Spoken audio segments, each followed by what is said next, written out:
말씀 요한복음 9장 1절로 12절의 말씀입니다. 요한복음 9장 1절로 12절의 말씀을 제가 받들어 봉독합니다. 예수께서 길을 가실 때에 날 때부터 맹인된 사람을 보신지라. 제자들이 물어 이르되 라삐여, 이 사람이 맹인으로 난 것이 누구의 죄로 인함이니이까? 자기니이까 그의 부모니이까? 예수께서 대답하시되 이 사람이나 그 부모의 죄로 인한 것이 아니라 그에게서 하나님이 하시는 일을 나타내고자 하심이라. 때가 아직 낮음에 나를 보내신 이 일을 우리가 하여야 하리라. 밤이 오리니 그때는 아무도 일할 수 없느니라. 내가 세상에 있는 동안에는 세상의 빛이로다. 이 말씀을 하시고 땅에 침을 뱉어 진흙을 이겨 그의 눈에 바르시고 이르시되 실로암 못에 가서 씻으라 하시니, 실로암은 번역하면 보냄을 받았다는 뜻이라. 이에 가서 씻고 밝은 눈으로 왔더라. 이웃 사람들과 전에 그가 거리는 것을 보았던 사람들이 이르되 이는 앉아서 구걸하던 자가 아니냐? 어떤 사람은 그 사람이라 하며 어떤 사람은 아니라 그와 비슷하다 하거늘 자기 말은 내가 그라 하니, 그들이 묻되 그러면 내 눈이 어떻게 떠졌느냐? 대답하되 예수라 하는 그 사람이 진흙을 이겨 내 눈에 바르고 나더러 실로암에 가서 씻으라 하기에 가서 씻었더니 보게 되었노라. 그들이 이르되 그가 어디 있느냐? 이르되 나는 알지 못하노라 하니라. 아멘. 방금 읽었던 본문 중에 11절의 말씀을 보면 예수라 하는 그 사람이라는 구절이 나옵니다. 도대체 내 눈이 어떻게 떠졌느냐고 묻는 사람들의 질문에 대한 날 때부터 맹인이었던 그 사람의 대답인데 내용은 이렇습니다. 자기는 자신의 눈을 뜨게 해준 그 사람의 이름이 예수인 것은 알지만, 그러나 그것도 다른 사람들이 그렇게 부르는 것을 듣고서 안 것이므로 자기는 그 예수에 대해서 자세히 알지 못한다는 것입니다. 그렇습니다. 그때 예수님의 사랑과 은혜의 손길에 힘입어서 눈을 뜨게 된 그 사람은 날 때부터 보지 못했던 사람입니다. 다시 말하면 가장 간절한 소망이, 아니 평생의 소원이 눈 한번 떠보는 바로 그것이었을 사람이라는 말씀입니다. 그런데 우리가 주목해야 할 사실은 그처럼 자기의 가장 간절한 그 소망을, 평생의 그 소원을 이루어준 그분에 대해서 그는 전혀 알지 못하고 있다는 것입니다. 그리고 문제는 그때 그 사람뿐만 아니라 예수님께 그 사람보다 훨씬 더 큰 은혜와 사랑을 입은 오늘의 우리들도, 즉 예수님의 십자가의 사랑과 은혜로 말미암아 구원을 받은 오늘을 성도로 살아가는 우리들도 예수님에 대해서 다 알지 못하고 잘 알지 못하는 것은 그 사람과 역시 마찬가지라는 것입니다. 여러분, 예수님이 누구이십니까? 어떤 분이십니까? 우리를 구원할 만한 천하의 오직 한 가지 이름입니다. 근본 하나님의 본체시로 돼 하나님과 동등됨을 버리시고 자기를 비워 사람의 육신을 입고 종이 되어 이 땅에 오신 분이시고, 그렇게 자기를 낮추시되 십자가에 매달려 죽기까지 낮추신 그분이 바로 예수님이십니다. 오직 나와 우리들의 구원을 위해서 땀에 피가 섞여 나오기까지 애써 기도하셨던 그분이셨고, 나와 우리들을 제자로 삼기 위하여 밤을 새고 기도하셨던 분이 바로 예수님이십니다. 제자들의 안위를 위해서라면 풍랑이는 바다 위를 걸으셨고, 그들의 평안을 위해서라면 바람과 바다를 잠재우셨을 뿐만 아니라, 그리고 사람이 사람답게 사는 이 세상을 만들기 위해서라면, 사람이 사람 대접을 받는 세상을 만들기 위해서라면 물이 변하여 포도주가 되게 하시고 오병이어의 기적도 주저하거나 망설이지 않으셨으며, 특히 나병을 비롯한 사람들의 각색병을 남녀노소 빈부귀천 쥐고아를 막론하고 깨끗하게 치료해 주시고 온전히 회복시켜 주신 그분이 바로 예수님이십니다. 여러분, 이런 사실에 대해서 몰랐습니까? 잘 알고 있는 우리들인데 왜 예수님을 모른다고 그럽니까? 이제 우리들 그분의 사랑에 힘입어 구원을 받은 자들로서 그분의 은혜로 말미암아 이처럼 사람답게 살고 대접받으며 살아가는 우리들로서 그분에 대해서 알되 더 힘써 알아가야 할 것입니다. 무슨 뜻이냐? 내 삶과 생활 속에서 그분을 인격적으로 만나는 성도들 되어야 한다는 것이고, 그렇게 내 삶의 현장에서 내 생활의 터전에서 그분의 뜻을 온전히 준행하는 성도들이 되어야 한다는 말씀입니다.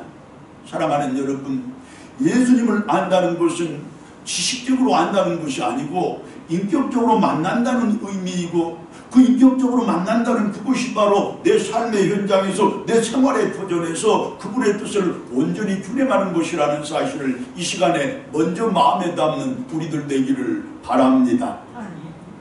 여러분, 물고기들은 물속에서 살아갑니다. 앞에도 물, 뒤에도 물, 위에도 물, 아래도 물, 그처럼 온통 물에 잠겨 살아가는 것이 물고기입니다.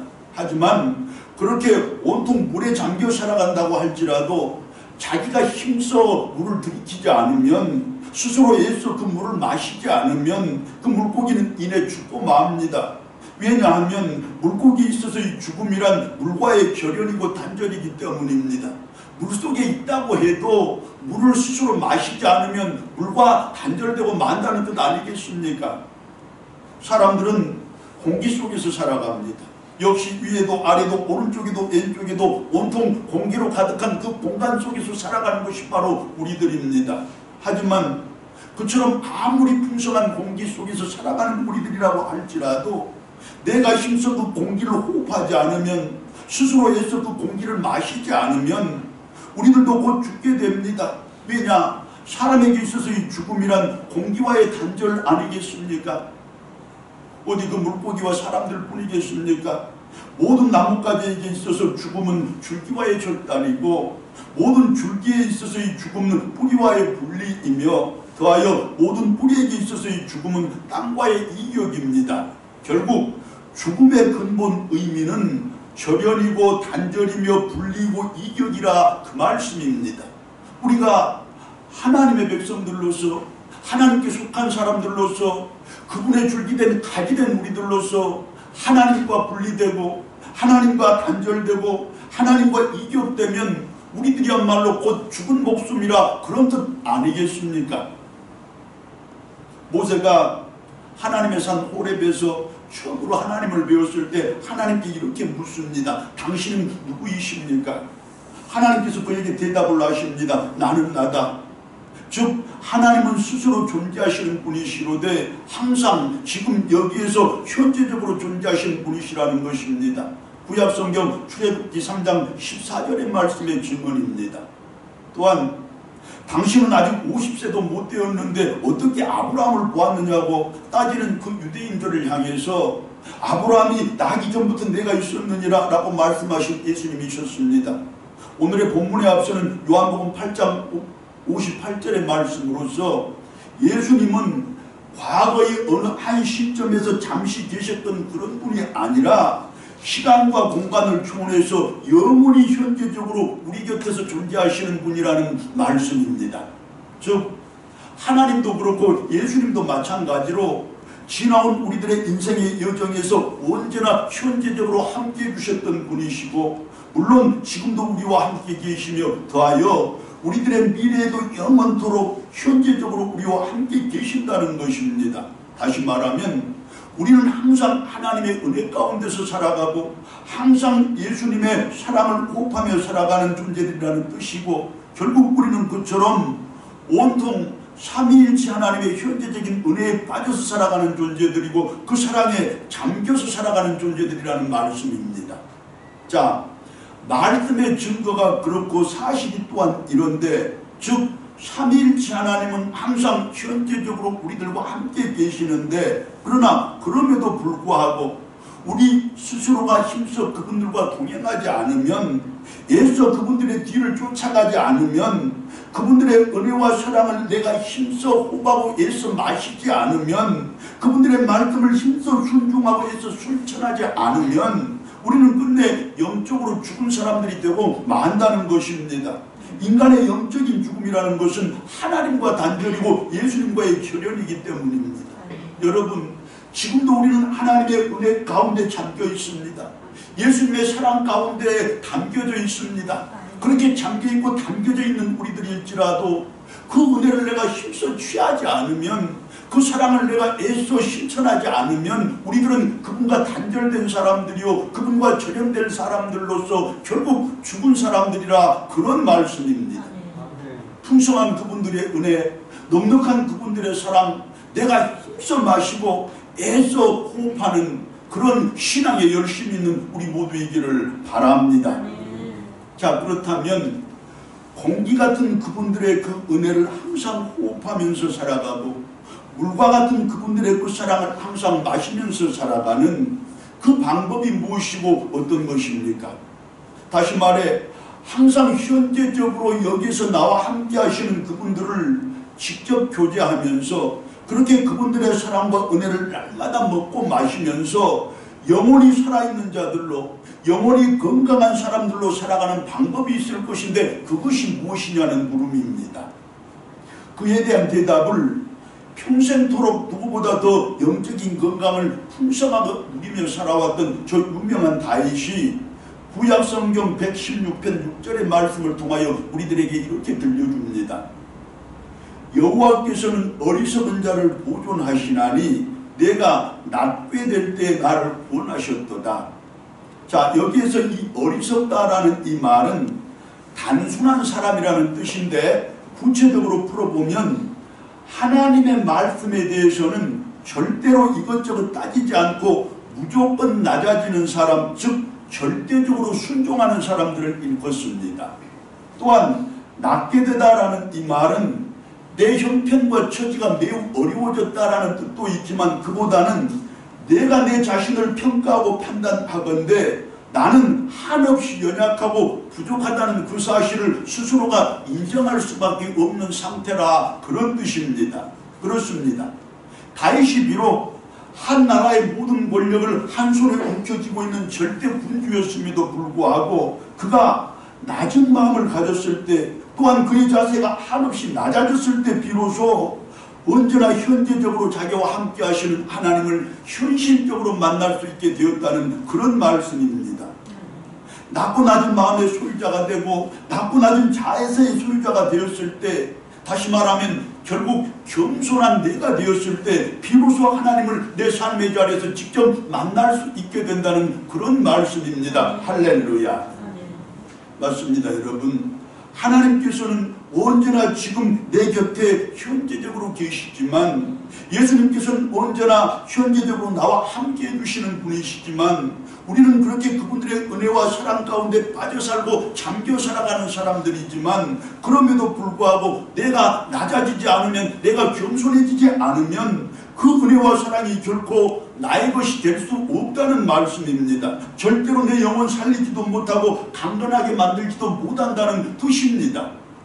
여러분, 내가 겸손해지지 않고서는 물속에서 잠겨 살아가지만 물을 마시지 않는 물고기와 같다는 것이고, 공기 가운데 빠져 살아가지만 공기를 마시지 않는 사람과 같다는 의미입니다. 그렇게 살았으나 죽은 영혼이라는 것입니다. 즉 살았으나 죽은 사람이라는 말씀입니다. 이제 한없이 낮은 마음을 소유한 우리들이 됨으로써, 또한 낮고 또 낮은 자세를 잘 갖추는 우리들이 됨으로써, 즉 겸손한 성도가 됨으로써 항상 현재적으로 나와 함께 계시는 하나님과 예수님을 내 삶의 현실 속에서 직접 만나는 우리들 되기를 바랍니다. 그분들의 은혜와 사랑을 풍성히 받고 누리는 성도들 되기를 원합니다. 그렇게 살아있는 영혼과 건강한 영혼을 소유하시고, 그렇게 날마다 하나님 더 높이 찬양하고 그분께 더 깊이 감사드리며 살아갈 수 있는 우리들의 삶의 여건 되기를 간절히 소망합니다. 말씀을 보건대 예수님께서 제자들과 함께 길을 가시다가 날 때부터 맹인된 사람을 만났습니다. 그때 제자들이 예수님께 물었습니다. 선생님, 이 사람이 날 때부터 맹인으로 태어난 그것은 누구의 죄 때문입니까? 자기의 죄 때문입니까? 그 부모의 죄 때문입니까?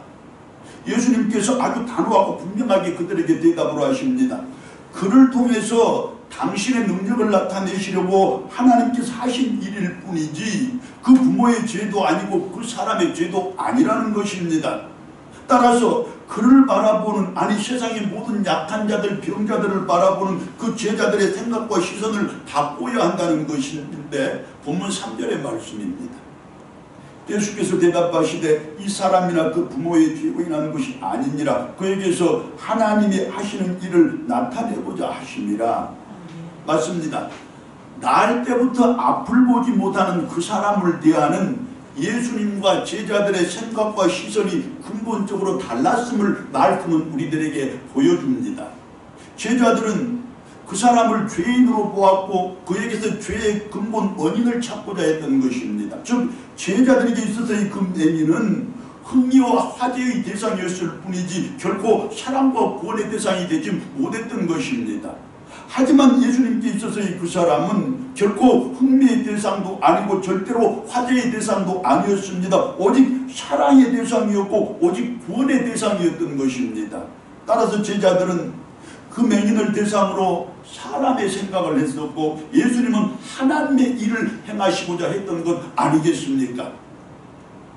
여러분, 이제 우리 불행을 타고난 사람들이나 인생의 여정이나 삶의 과정 속에서 불행한 일을 겪는 사람들을 바라보는 내 생각과 시선을 바꿔야 하지 않겠습니까?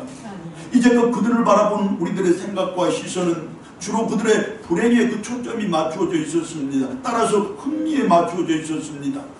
저 사람은 무슨 죄를 지어서 저렇게 불행을 타고났을까? 무슨 죄 때문에 그런 불행한 일을 당했을까? 자신이 그 죄를 알기나 할까? 그렇게 흥미를 보이다가 그 흥미가 사라지면 그 사람의 불행은 전혀 염두에 두지도 않은 채 또한 불행한 사람들의 불행이야말로 내 자신의 십자가로 여겨야 한다는 우리 주님의 가르침까지도 망각해버린 채 그 사람에 대한 흥미와 함께 그 존재 자체도 잊어버리고 살았던 것이 바로 우리들의 모습 아니라는 말씀입니다.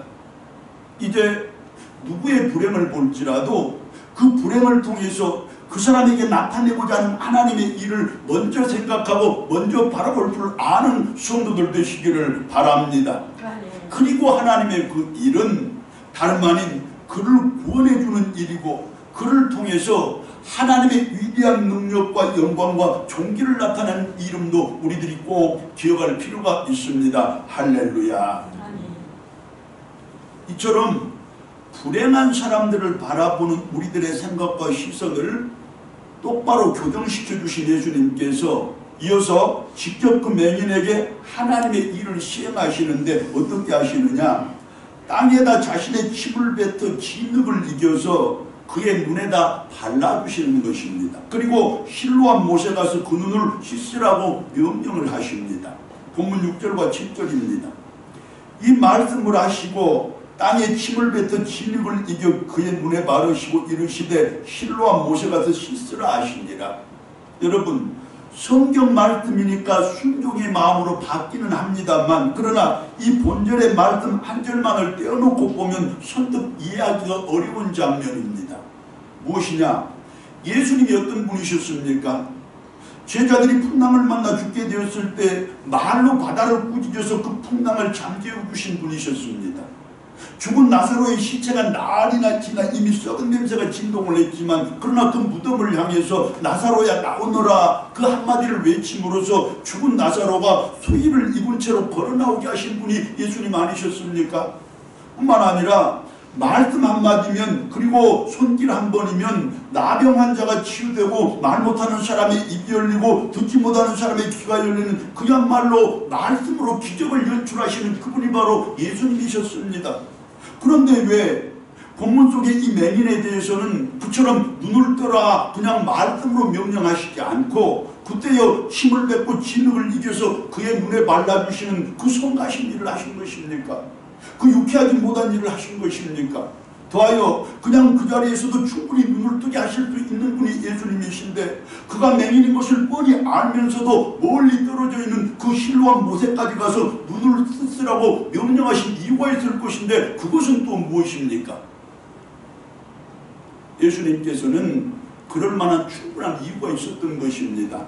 그가 눈을 뜨기 전에 그로 하여금 반드시 경험하게 해야 할 일이 있었기 때문입니다. 그가 눈을 뜨기 전에 그가 반드시 경험하게 할 일이 있었기에 예수님은 그냥 눈을 떠라 말씀으로 하시지 않고 힘을 뱉은 진흙을 이겨 그 눈에 바르셨고 멀리 떨어져 있는 실로암 모세까지 가서 그 눈을 씻으라고 명령을 하셨다는 말씀입니다.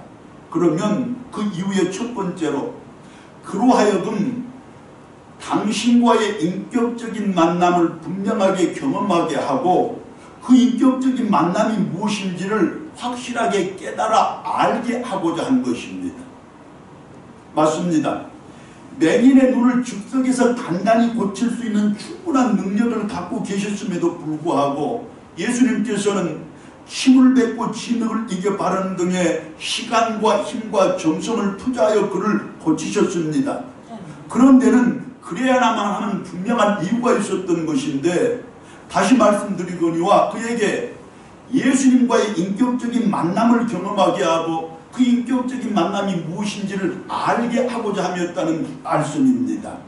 그러면 인격적인 만남이라는 것이 도대체 무엇입니까? 그것이 무엇이기에 예수님께서는 그처럼 성가신 일을 친히 행하신 것입니까? 아니, 당신의 시간과 힘과 정성을 직접 투자해서 그 일을 행하신 것입니까? 자, 인격적인 만남이라는 것은 이것입니다. 예수님의 사랑과 나의 믿음이 서로 만나는 것을 의미합니다. 그리고 그 만남을 통해서 상호 평안과 행복을 얻고 기쁨을 누리는 것입니다. 예수님이 나에게 베풀어 주신 사랑을 내가 진정으로 믿었더니 그렇게 내가 예수님과 서로 만났더니 예수님께서는 기쁨을 누리시고 나에게는 평안과 행복이 찾아오더라. 그것이 바로 인격적인 만남이라는 의미입니다. 맞습니다. 그때 예수님께서 땅에다 뱉으신 그 침은 단순한 침이 아니었음을 우리들이 알 수 있는데 그 맹인에 대한 결정적인 사랑의 결정체였습니다. 그리고 그의 눈에다 바른 그 진흙 역시 단순한 진흙이 아니었습니다. 그의 마음의 밭에다 예수님에 대한 믿음을 깊이 심어주는 믿음의 홈이었고 괴이였던 것입니다. 결국 예수님의 그 침과 진흙은 그 맹인에게 진정한 평안과 행복 그리고 참된 기쁨을 가져다 주기 위한 인격적인 만남을 위한 도구였던 것입니다. 그렇게 그 맹인은 예수님을 인격적으로 만나게 되었고 그 결과로 진정한 평안과 참된 행복을 얻고 참된 기쁨을 누리게 된 것 아니겠습니까? 여러분, 이제 우리도 예수님을 인격적으로 만나야 할 때입니다. 그분의 사랑은 항상 우리 곁에 머물러 있을 것이니 이제 우리가 그분의 사랑을 전적으로 믿기만 하면 됩니다. 예수님은 나를 사랑하사 인간의 육신을 입고 이 세상에 오셨고 나를 사랑하사 십자가를 지신 분이시고 그렇게 나를 구원해 주신 분 아니십니까? 이제 나를 더욱더 사랑해 주시사 내 모든 질병도 고쳐주실 것이고 내 모든 삶의 문제들도 풀어주실 것이며 내 기도를 전부 이루어주시는 그 놀라운 은총도 베풀어 주실 것입니다. 여러분 믿습니까? 아멘. 그러면 이제 여러분들이 인격적으로 예수님을 만난 것입니다. 둘째로 그 맹인으로 하여금 아니 오늘의 우리들로 하여금 겸손의 능력이 얼마나 크고 놀라운 것인지를 다시 한번 깨닫게 하려는 예수님의 목적 때문이었습니다. 그렇게 그때의 그 맹인도 오늘의 우리들도 진정으로 겸손한 사람을 만드시려고 그처럼 성가신 일을 하셨고 실로암 모세 가서 눈을 씻으라고 명령하셨다는 말씀입니다. 실로암 모세 가서 씻으라라는 말씀이 그 뜻 아니겠습니까? 자, 그렇다면 그 실로암 못이 도대체 어떤 곳입니까? 그 못의 의미가 무엇입니까? 그곳이 어떤 곳이기에 예수님은 그 맹인으로 하여금 그곳까지 가게 했으며 그 맹인은 거기에서 밝은 눈을 얻게 된 것입니까? 자, 이렇습니다. 그곳은 다름 아닌 예루살렘 성내에서 가장 낮은 지역에 있었다는 것이 말씀의 핵심입니다. 무슨 뜻이냐? 당시에 예루살렘 동문 밖의 기드론 골짜기에는 기혼이라는 샘이 있었습니다. 구약 성경을 읽어보면 나타나죠. 그리고 그곳으로부터 수로를 따라 쭉 흘러내리는 물이 마지막으로 보이는 그곳이 바로 실로암 연못이었습니다. 저 높은 곳에 샘이 있어 수로를 따라 물이 흘러내리는데 그 물이 마지막으로 보이는 못이 실로암 연못이었다는 말씀입니다. 여러분, 물은 절대로 높은 곳에 보이지를 않습니다. 흘러내리는 물은 반드시 가장 낮은 곳에서 머물기 마련입니다. 즉 실로암 못은 예루살렘 성 중에서 가장 낮은 곳에 있었다는 말씀입니다. 따라서 그곳에 가서 눈을 씻는다는 것은 가장 낮은 곳에서 자신의 무릎을 꿇는다는 것입니다. 무릎을 꿇지 않고서 어떻게 눈을 씻을 수가 있겠습니까? 보십시오, 여러분. 그때 예수님께서 그 맹인을 실로암 못으로 가게 하신 것은 단순히 어떤 물이 있는 샘으로 가라는 뜻이 아니었습니다. 낮은 곳으로 가라, 더 낮은 곳으로 가라, 그렇게 가장 낮은 마음의 소유자가 되거라. 다시 말하면 겸손을 명령하신 것이었습니다. 그러면 내 눈이 뜰 것이다. 겸손의 능력을 보여주시고자 한 것이었으며 겸손에 따르는 축복이 어떤 것인지를 깨닫게 하고자 한 것이었습니다. 그리고 그 맹인은 예수님의 그 명령에 순종해서 실로암 못에 가서 눈을 씻음으로써 비로소 눈을 뜨게 되지 않았습니까? 그렇습니다, 여러분. 이제 우리도 영혼의 눈을 활짝 떠서 지금 내 곁에 계신 우리 주님도 똑똑히 볼 수 있어야 하고, 그렇게 내 모든 질병 전부 치유를 받고 내 삶의 문제들을 전부 해결받아야 할 것인데, 그렇다면 우리들도 이제 실로암 못으로 가는 것이 맞지 않겠습니까? 다시 말하면 가장 낮은 마음을 품고 가장 낮은 곳으로 가는 우리들이 되어야 한다는 것입니다. 겸손하고 또 겸손한 사람들로 새로워져야 한다는 그 말씀입니다. 여러분, 이제 한 계단만 더 내려섭시다. 한 발자국만 더 물러섭시다. 한 번만 더 먼저 배려하고 양보를 합시다. 한 번만 더 무릎을 꿇읍시다. 그리고 절대로 불평불만은 하지 말되 하나님의 말씀에는 전적으로 순종하는 우리들이 한번 되어봅시다. 그것이 바로 겸손한 마음과 자세이고, 그것이 바로 우리들의 영혼의 눈을 뜨게 할 것이고, 내 모든 삶의 문제들을 가장 복되고 선하게 풀어내는 능력이 되어 줄 것입니다. 할렐루야. 아멘. 여러분, 겸손은 그대로 능력이라는 사실, 겸손은 그대로 하나님의 복과 은혜를 부르는 통로라는 사실을, 그리고 겸손은 내가 예수님을 내 삶의 자리에서 만나는 방법이라는 사실을 이 시간을 통해서 확실하게 깨우치는 우리들 되기를 바라고, 더 낮은 마음, 더 낮은 자세로 교회도 섬기고 가정도 섬기고 일터도 섬기는 우리들이 되어서 내가 있는 그 삶의 자리마다 하나님의 뜻 안에서 천국 이루는 귀한 복도 더하시기를 축원합니다. 아멘. 어느덧 올해도 끝자락입니다. 여러분, 올 한 해 지내오시면서 여러분들은 예수님을 어디에서 어떻게 만나셨습니까? 그분을 만나 경험한 행복은 무엇이고, 그분을 만나서 누리신 평안은 어떤 것입니까? 과연 예수님을 인격적으로 만난 우리들의 올 한 해였느냐는 말씀입니다.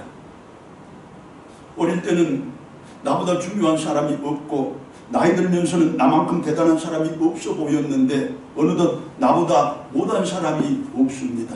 나보다 못난 사람도 없습니다. 늘 칭찬에 익숙해져서 비난에는 마음이 흔들렸고, 늘 대접에 익숙해져서 작은 푸대접에도 마음이 상했었는데, 이제 웬만한 푸대접에는, 웬만한 비난에는 그러려니 하는 것이 제 마음입니다. 지천병을 넘겨서 이순의 나이를 맞는 제 나이 탓이기도 하겠지만, 그러나 제가 예수님을 인격적으로 만나 겸손해진 결과라고 하는 것이 더 분명한 사실 아니겠습니까? 집은 좁아도 같이 살 수 있지만 사람 속이 좁으면 같이 못 산다는 것을 새삼 깨닫는 요즘입니다. 내 가족들이, 내 교우들이, 내 형제들과 친구들이 나와 같이는 못 산다고 하는 그것만큼 두려운 일도 없을 것이라는 사실의 확인인 셈이고, 역시 제가 예수님을 인격적으로 만나 신앙이 더 성숙해진 결과일 것입니다. 한 가지 덧붙이자면, 소중한 것들은 늘 곁에 있다는 사실의 분명한 깨달음입니다. 더하여 내 삶의 자리를 천국으로 만들지 지옥으로 만들지 그것은 내가 결정한다는 사실의 확실한 깨달음입니다. 즉, 지금 내 곁에 있는 사람을 사랑하면 천국이 되는 것이고, 지금 내 곁에 있는 사람을 미워하면 지옥이 된다는 말씀입니다. 마찬가지로 제가 예수님을 인격적으로 만나 그분의 말씀을 더 주의 깊게 경청한 결과가 바로 그것으로 나타난 것입니다. 많이 부족하고 힘이 어리석은 저도 예수님을 인격적으로 만나 그와 같은 깨달음을 얻고 그처럼 신앙적으로 성숙해졌는데, 하나님께서 사랑하시고 하나님께서 자랑스러워하시며 그분이 진정으로 아끼시는 우리 들꽃교회 성도 여러분들이야 더 말을 해서 못하겠습니까? 올 한 해 지내시는 동안 때마다 일마다 그리고 모든 삶의 자리에서 늘 예수님을 인격적으로 만난 여러분들의 올 한 해였음을 저는 믿습니다. 그리고 그 만남의 결과가 이제 우리 교회의 부흥으로, 각 가정의 행복으로, 각자의 일터의 번영으로 나타날 줄도 믿습니다. 그렇게 2022년에 우리들은 마음껏 하나님의 은혜 찬양하고 마음껏 하나님의 복에 감사하는 귀한 은총 누리게 될 것입니다. 할렐루야. 아멘. 사랑하는 여러분, 이제 우리 말씀에 가르치는 그대로 불행한 사람들을 보는 생각과 시각을 바꿔야 합니다. 그들을 흥미의 대상이나 화제의 대상으로 보는 것이 아니라 사랑과 구원의 대상으로 보아야 한다는 말씀입니다. 이제 우리 인격적으로 주님을 만나야 합니다. 그분이 나를 향한 사랑을 전적으로 믿는 우리들 되자는 말씀이고, 그렇게 주님 한 분만으로도 세상 것이 조금 부족하고 내 뜻대로 이루어지지 못했을지라도 주님이 계신다는 그 이유 하나로 충분히 평안과 넉넉히 행복 그리고 기쁨을 누릴 수 있는 우리들 되자는 그 말씀입니다. 또 한 가지 있는데, 우리 더 낮은 마음과 더 낮은 자세로 참된 겸손함에 이르는 성도들 되기를 원합니다. 그렇게 내 영혼의 눈 활짝 떠서 지금 내 곁에 계시는 우리 주님을 직접 만나고 지금 내 곁에 있는 사람들을 진정으로 사랑하는 우리들 됩시다. 비로소 내 삶의 문제들이 가장 복되고 선하게 풀리고 해결될 것이며 지금 내가 있는 이 자리가 천국 되는 귀한 복도 허락해 주실 것입니다. 여러분 올 한 해 가기 전에 반드시 그 천국 경험하시는 그 복이 있기를 간절한 마음으로 소망합니다. 기도드리겠습니다.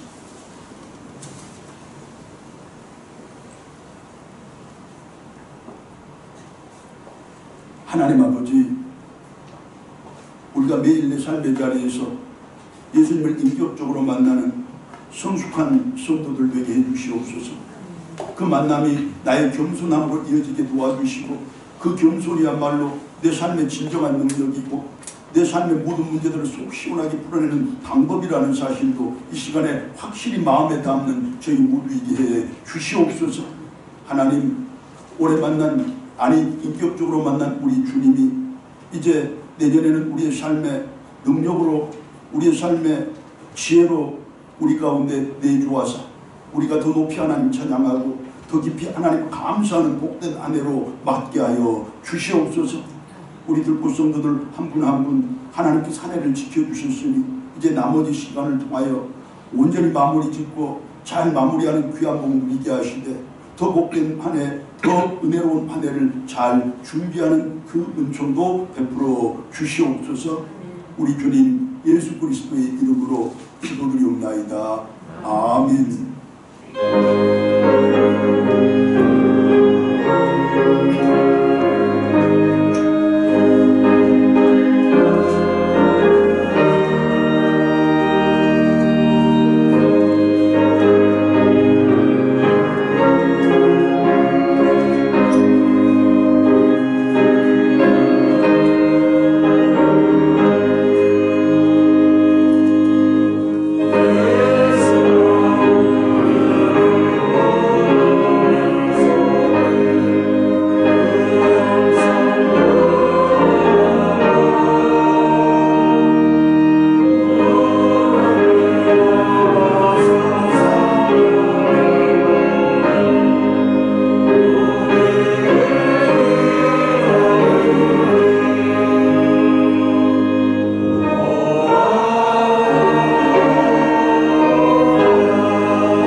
하나님, 올 한 해 뒤돌아봅니다. 또 앞으로 펼쳐주실 내년을 생각해 봅니다. 올해도 은혜로 채우셨으니 내년에는 각별의 은혜로 저희들을 더해 주실 줄로 믿습니다. 우리의 모든 삶의 영역에, 우리의 모든 인생의 여정에 하나님의 친히 개입해 주시고 직접 섭리해 주셨음을 이 시간에 겸손히 고백하며 그 모든 것들이 다 감사였으므로 이 시간 저희들 감사드리며 하나님께 애물 바칩니다. 하나님, 저희들의 정성, 저희들의 땀과 눈물 하나님께 바친 것이오니 기쁘게 받아주시고 저희들의 존재 또한 귀한 애물로 같이 품어주시옵소서. 하나님 아버지, 우리의 삶을 살피고 인생을 뒤돌아볼 때 그 어느 것 한 가지도 하나님의 은혜 아닌 것 없고 그 모든 것이 전부 하나님의 사랑이었음을 다시 고백할 수밖에 없는데, 하나님, 우리는 이처럼 하나님의 사랑에 잠겨 살아가고 은혜에 빠져 살아가지만 그 사랑 다 마시지 못하고 그 은혜 다 호흡하지 못했음을 이 시간에 고백하며 용서를 구합니다. 하나님, 이제 하나님의 부신 은혜 더 넉넉히 먹고 마시고 하나님의 베푸신 사랑 더 풍성하게 호흡하여 내 것에서 머물지 않고 내 형제와 이웃들, 세상 만민들에게 그것을 널리 전하고 풍성하게 전하는 저희들 되도록 은혜 베풀어 주시옵소서. 그 과정 속에서 우리가 하나님께서 명령하신 전도의 사명을 온전히 이루어내게 하시고 그렇게 많은 백성들을 하나님 앞으로 부르는 우리 교회요, 우리 성도들 다 되게 하여 주시옵소서. 하나님, 저희들이 든 애물 속에는 여러 가지 제목이 붙여져 있습니다. 하나님, 우리의 삶의 필요와 부족을 하나님께 간구하는 내용이요, 우리의 소망과 우리의 소원을 하나님께 비는 내용인지 하나님 일일이 살펴주시고 가장 적절한 때에 가장 적절한 복으로 가장 풍성히 부어주시는 그 은총 베풀어 주시옵소서. 하나님, 바라고 보나옵나니 우리 교회에 연로하신 당신의 자녀들, 특별히 육신이 연약한 당신의 자녀들 은혜 가운데서 품으시사 그 연로함이 문제가 되지 않게 하시고 그 육신의 연약함이 또한 고통과 고난이 되지 않도록 하나님 이 모양 저 모양 살펴주시고 치유하시고 회복하시는 놀라운 은총도 더하여 주시옵소서. 하나님, 우리 부모님들 이 땅을 지내시는 동안에 날마다 찬송 소리도 높아지게 하시고 감사의 기도가 더 깊어지며 그 기도 먹고 살아가는 모든 자녀들 그 앞길이 시온의 대로처럼 문이 열리고 저들의 모든 일들이 다 형통함의 복 누리도록 은총 더하여 주시옵소서. 사랑하는 우리 자녀들, 특별히 군문에 있고 객지 살아가는 우리 자녀들, 부모의 손이 닿지 못하고 눈길이 미치지 못하지만 그보다 더 은혜로운 성령의 눈길 손길이 있사온즉 거기에 의지할 수 있는 저희들 되시고 또한 저들의 삶의 자리에서 날마다 새롭게 만나주시는 하나님을 경험하는 그 은총 베풀어 주시옵소서. 하나님께서 우리 교회를 사랑해 주시사 이렇게 잔잔한 평화 가운데서 풍요롭게 하시니 감사합니다. 이제 빛된 사명, 소금된 역할 다 할 수 있도록 하나님 더 큰 힘 주시고 더 놀라운 부의 역사 부어 주시옵소서.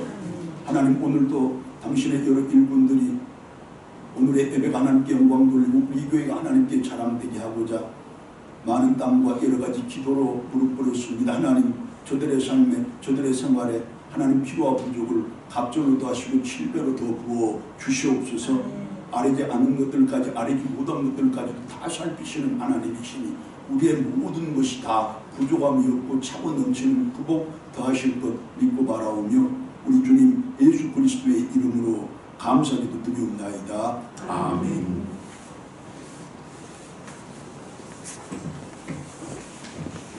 사랑합니다. 감사합니다. 그 사랑과 감사 합해지는 천국입니다. 다시 한번 사랑합니다. 감사합니다. 자, 여러분들이 힘써 기도하시고 온 성도들이 같이 참여하는 가운데서 우리 교회 목사임 및 항존 집분자 임직식을 잘 마쳤습니다. 이제 마치는 것이 아니고 시작인 것을 우리들이 더 잘 압니다.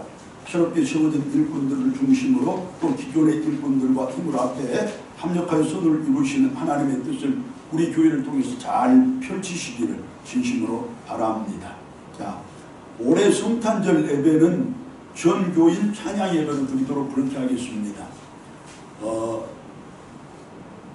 나라와 행정당국의 권면으로 저들의 또 행정명령을 통하여 크리스마스 이브 모임을 댐시즘 갖지 말라고 하니 거기에 따른다는 의미로 이브 순서는 갖지 않도록 하겠습니다. 이때 이브가 아니라 이브입니다. 크리스마스 전날 행사를 갖지 않겠다는 뜻입니다. 대신에 성탄절 예배를 우리 가정별로, 선교회별로, 부서별로 드리는 찬양 예배를 드릴 것이니 한 가정이 마음을 앞에 하나님께 찬양을 드려도 좋고 또 두 가정이 서로 모여 하나님께 찬양을 드려도 좋을 것입니다.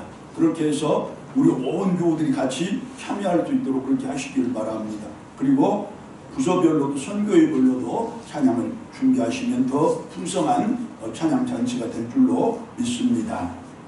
그리고 다음 주일 이제 돌아오는 주일 수요일 22일 예배 후에는 재직회로 모입니다. 교회의 재직들은 필히 참석을 하시길 바랍니다. 한 분도 빠지 마시기 바랍니다. 자, 재직이라는 것이 무슨 뜻이냐? 교회의 서리집사 그리고 안수집사, 권사, 장로, 또 목회자들을 총칭하는 말입니다. 자, 이분들은 한 분도 빠지 마시고 꼭 재직회에 참석하셔서 올 한 해 우리 교회가 어떻게 살림을 했고 내년에 어떻게 살림을 해야 될지를 같이 살피시는 시간 갖도록 하겠습니다. 지금껏 수요예배에 잘 참석하지 못했던 분들일지라도 힘을 내고 열심을 내고 교회에 내가 함께 참여한다는 그 마음과 자세로 수요 예배에 꼭 참여하시기를 바랍니다. 그리고 25일 성탄절 예배 후 오후 2시에는 우리 교회 처음으로 당회를 갖도록 하겠습니다. 우리 장로님들은 그때 모여주시면 되겠습니다. 그리고 제가 여러분들이 임직식을 받을 때 명찰을 부착해 드리면서 평생 그거 잘 부착하고서 교회 출석하고 이렇게 말씀하셨는데 오늘 보니까 부착 안 하신 분들이 있는데 다음 주부터는 꼭 부착하시고 교회에 참석하시기를 바랍니다.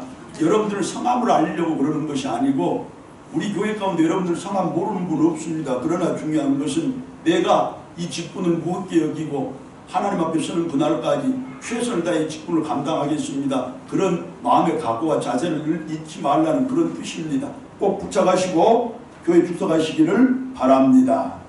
자, 그리고 예배를 마치고 나가시면 안내석에 2022년 달력이 비치되어 있습니다.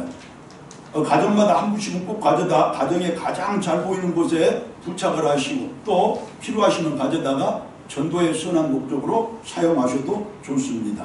자, 연말인데 작년 연말과 이어서 올 연말도 이렇게 코로나가 우리를 어떻게 보면 억압을 하고 또 자유스럽지 못하게 합니다. 하지만 코로나가 아무리 기승을 부린다고 해도 우리 신앙이 위축되거나 주눅들어서는 안 될 것이고 우리의 삶이 뒤로 물러서는 일도 없어야 할 것입니다.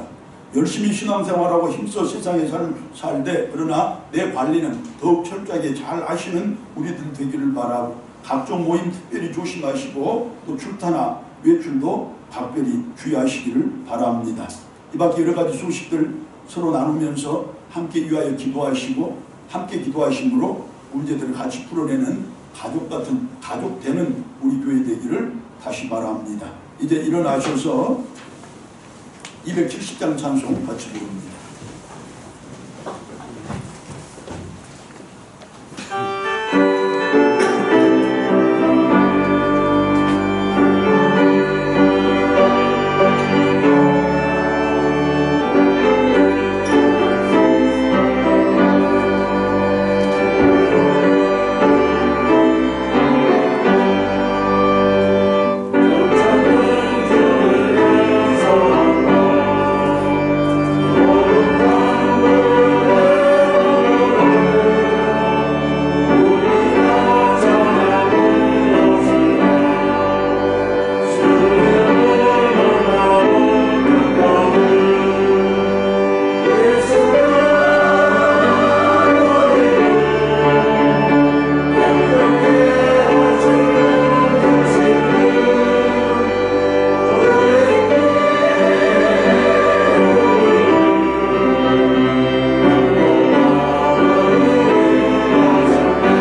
하나님 아버지의 크고 놀라우신 사랑과 성령님의 교통하심과 인도 보호하심이 내가 겸손해지고 더 낮아지고 더 낮아져서 그 겸손을 능력으로 삼아 하나님께도 큰 영광을 돌리고 교회의 큰 덕을 세우며 내 삶의 모든 문제들을 가장 속 시원하게 풀어내며 살아가기를 소망하고 다짐하는 모든 믿음의 백성들과 그 가정들과 특별히 사랑하는 우리 자녀들 앞길 위해 이 나라와 민족의 역사 위에 복음 전도자들로서 그들의 사역의 현장 가운데 거룩한 날 거룩한 예배를 드린 모든 교회들 위해 이제부터 영원토록 함께하옵기를 간절히 축원하옵나이다. 아멘.